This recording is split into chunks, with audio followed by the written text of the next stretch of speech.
ନମସ୍କାର। ଆଜିର ଖାଇବାଟା କିଛି ଏମିତି ହିଁ ଥିଲା। ପଖାଳ ଭାତରେ ଲେମ୍ବୁ ଚିପା ହେଇକି ଲୁଣ ଦିଆ ହେଇକି ଗୋଟେ ପଖାଳ ହେଇଗଲା।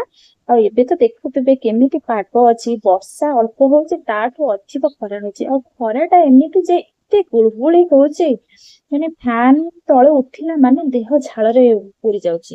ତ ସେଥିପାଇଁ ଆଜି ଭାବିଲି ଟିକେ ପଖାଳ ଖାଇବି। ତ ପଖାଳ ସାଙ୍ଗକୁ ତ ପାଗଟା ନିହାତି ଦରକାର। ଏଇଠି ଟମାଟୋ ଦିଟା ପୋଡିକି ରସୁଣ କଞ୍ଚା ଲଙ୍କା ପିଆଜ ଦେଇକି ତାକୁ ଦଳିଦେଲି। ଆଉ ଏଇଠି ଦେଖିବି ମୁଁ ଗୋଟେ ସ୍ପେଶାଲ ଆଇଟମ କରିଛି। ଲିମ୍ବ ଫୁଲର ଆଇଟମ ଗୋଟେ ଭଜା ଟାଇପ ର। ମୁଁ ସେଥିରେ ବାଇଗଣ ଆଳୁ ଆଉ ଟମାଟୋ ପକେଇକି ବଢିଆ ସେ କରିଛି। ଏଇଠି ମୋର ପାଗ ହେଇଗଲା ଚକଟା ଚକଟି। ଆଉ କାହାକୁ ପାଗଟା ଭଲ ଲାଗେ ମତେ କହିବେ, ମତେ ତ ବହୁତ ପସନ୍ଦ। ଆଉ ତା ସାଙ୍ଗରେ ଏଇଠି ପାଚିଲା ଆମ୍ବ, ଆଉ ଏଇଠି ବାଦାମ ଆଉ ବଡିକୁ ଛେଚିଛି।